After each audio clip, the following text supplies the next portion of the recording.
Projects for BSc students.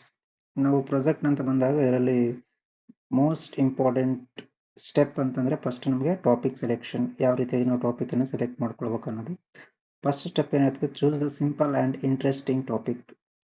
Pick a topic that excites you and easy to experiment with. ಆ ಒಂದು topic ಹೆಂಗಿರ್ಬೇಕಂದ್ರೆ ಅದು ನಮಗೆ ಒಂದು ಎಕ್ಸೈಟ್ಮೆಂಟ್ನ ಕೊಡ್ತಾ ಇರಬೇಕು ಮತ್ತು ಅದು ಎಕ್ಸ್ಪೆರಿಮೆಂಟ್ ಮಾಡಲಿಕ್ಕೆ ಈಸಿಯಾಗಿರಬೇಕು. ಅಂತಹ ಒಂದು ಟಾಪಿಕ್ನ ಮೊದಲೇ ನಾವು ಸೆಲೆಕ್ಷನ್ ಮಾಡ್ಕೋಬೇಕಾಗ್ತದೆ. ಎಕ್ಸಾಂಪಲ್ ಹೇಳೋದಾತಂದ್ರೆ ನಾವು ಫಿಸಿಕ್ಸ್ ಅಂತ ತೊಗೊಂಡಾಗ physics how do magnet effect different materials, ಈ ಥರದ ಒಂದು ಟಾಪಿಕನ್ನು ನೀವು ಈಸಿಯಾಗಿರಬೇಕು ಮತ್ತು ಎಕ್ಸೈಟ್ಮೆಂಟ್ ಇರ್ತಕ್ಕಂಥ ಟಾಪಿಕನ್ನು ಸೆಲೆಕ್ಟ್ ಮಾಡ್ಕೋಬೇಕಾಗ್ತದೆ.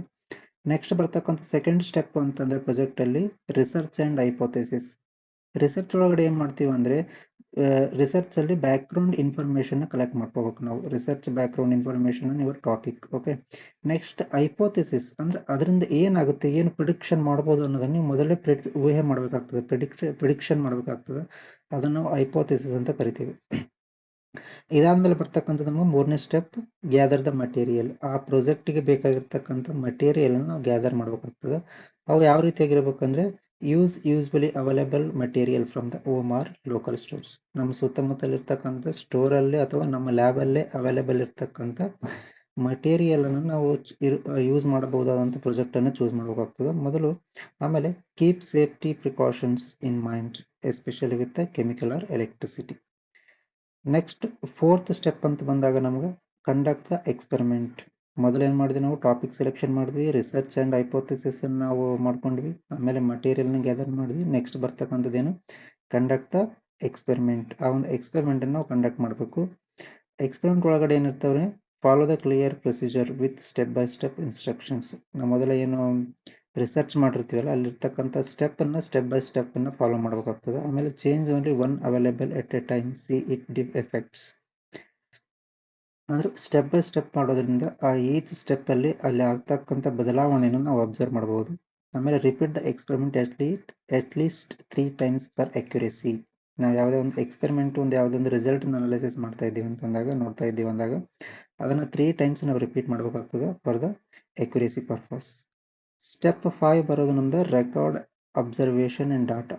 ಇದು ನಮಗೆ most important. First important choose the topic, second most important ಅಂದರೆ record the observations and data. Write down what happens after each step. ಪ್ರತಿಯೊಂದು ಸ್ಟೆಪ್ ಆದಮೇಲೆ ನಿಮಗೆ ಏನು ಬದಲಾವಣೆ ಗೋಚರಿಸುತ್ತೆ ಅನ್ನೋದನ್ನು ನೀವು ಅದನ್ನು ರೈಟ್ ಡೌನ್ ಮಾಡಬೇಕಾಗ್ತದೆ. Next take photo or make drawing if possible. ಅಂದರೆ ಪ್ರತಿಯೊಂದು ಸ್ಟೆಪ್ಪದು ನೀವು ಫೋಟೋ ಅಥವಾ ವಿಡಿಯೋನ ತೆಗೆದುಕೊಳ್ಬೇಕಾಗ್ತದೆ. Use the table or charts to organise the result. Table ಅಥವಾ ಚಾರ್ಟನ್ನು ಯೂಸ್ ಮಾಡಿಕೊಂಡು ನೀವು ಒಂದು ಅನಾಲಿಸಿಸ್ ಅಬ್ಸರ್ವೇಷನ್ನ ರೈಟ್ ಡೌನ್ ಮಾಡಬೇಕಾಗ್ತದೆ. ನೆಕ್ಸ್ಟ್ ಬರ್ತಕ್ಕಂಥದ್ದು 6th ಸ್ಟೆಪ್ ಏನಂದರೆ ಅನಲೈಸ್ ದ ರಿಸಲ್ಟ್. ಇಲ್ಲಿ ಮಟ್ಟ ನೀವೇನು ಅಂದರೆ ಎಕ್ಸ್ಪೆರಿಮೆಂಟ್ ಮಾಡಿರ್ತೀರಲ್ಲ, ಎಕ್ಸ್ಪೆರಿಮೆಂಟ್ ಮಾಡಿ ಅದೊಂದು ಡಾಟಾನ ಕಲೆಕ್ಟ್ ಮಾಡ್ಕೊಂಡಿರ್ತೀರ, ಅದರದ್ದು ಬೇರೆ ಜೊತೆ ನಾವು ಕಂಪೇರ್ ಮಾಡಬೇಕಾಗ್ತದೆ. ಬೇರೆ ರಿಸಲ್ಟ್ ಜೊತೆ ಆನ್ಲೈನಲ್ಲಿ ಅವೈಲೇಬಲ್ ಇರ್ತಕ್ಕಂಥ ಡಾಟಾ ಜೊತೆ ನಾವು ಕಂಪೇರ್ ಮಾಡಬೇಕಾಗ್ತದೆ. Compare the data to see if the result support or reject your hypothesis. ಅಂದರೆ ನೀವು ಹೈಪೋಥೆಸಿಸ್ ಏನು ನೀವು ಒಂದು ಊಹೆ ಮಾಡ್ಕೊಂಡಿದ್ರಲ್ಲ ಅದಕ್ಕೆ ಇದು ಸರಿಯಾಗಿದೋ ಇಲ್ಲದನ್ನು ನಾವು ಕಂಪೇರ್ ಮಾಡ್ಕೊಂಡು ನೋಡಬೇಕಾಗ್ತದೆ. Look for the patterns or unexpected outcomes.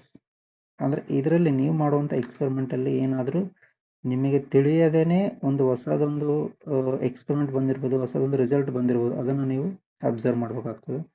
Step 7 ಬಂದ್ಬಿಟ್ಟು ನಿಮಗೆ ಕನ್ಕ್ಲೂಷನ್ಸ್. ನೀವು ಸಮರೈಸ್ ವಾಟ್ ಯುವರ್ ಲರ್ನ್ಡ್. ನೀವು ಏನು ಕಲ್ತಿದ್ದೀರಿ, ಏನು ಮಾಡಿದ್ದೀರಿ ಅನ್ನೋದನ್ನು ಒಂದು ಸಮರೈಸ್ ಮಾಡಬೇಕಾಗ್ತದೆ. ಆಮೇಲೆ explain if your hypothesis was correct or not. ನೀವೇನು ಊಹೆ ಮಾಡ್ಕೊಂಡಿದ್ರಲ್ಲ ಅದು ಕರೆಕ್ಟ್ ಇದೆಯೋ ಇಲ್ಲ ಅನ್ನೋದನ್ನು ಸಹ, ಕರೆಕ್ಟ್ ಇದ್ರೂ ಸಹ ಎಕ್ಸ್ಪ್ಲೇನ್ ಮಾಡಬೇಕು ಅಥವಾ ಅದು ರಾಂಗ್ ಇದ್ರೂ ಸಹ ಎಕ್ಸ್ಪ್ಲೇನ್ ಮಾಡಬೇಕು. ಯಾಕೆ ನಮ್ಮದು ಮಿಸ್ ಆಯಿತು, ಎಲ್ಲಿ ನಮ್ಮದು ಸ್ಟೆಪ್ ತಪ್ಪಿತು ಅನ್ನೋದನ್ನು ಎಕ್ಸ್ಪ್ಲೇನ್ ಮಾಡಬೇಕಾಗ್ತದೆ. Step 8 create presentation. ಇದು ನಿಮಗೆ ಎಕ್ಸಾಮ್ನಲ್ಲಿ ಮಾಡ್ತಕ್ಕಂಥ ಸ್ಟೆಪ್ 8 ಏನಾಗ್ತದೆ ನಿಮಗೆ ಫೈನಲ್ ಎಕ್ಸಾಮ್ನಲ್ಲಿ ನೀವು ಒಂದು ಪ್ರೆಸೆಂಟೇಷನ್ನ ಕ್ರಿಯೇಟ್ ಮಾಡಿ ನೀವು ಒಂದು ವೈಭವವನ್ನು ಕೊಡಬೇಕಾಗ್ತದೆ. Use poster, slides or report to explain your findings. ಇದು ಏನೇನು ಒಂದು ಕ್ರಿಯೇಟ್ ಪ್ರೆಸೆಂಟೇಷನ್ ಏನೇನು ಹೊಂದಿರಬೇಕ್ರಿ, title and questions, hypothesis, material and procedure, result, graphs and tables and conclusion. ಇದು ನಿಮಗೆ ಒಂದು ಸ್ಮಾಲ್ ಸೈನ್ಸ್ ಪ್ರಾಜೆಕ್ಟ್ಗೆ ಬೇಕಾದಂಥ step by step information. Thank you.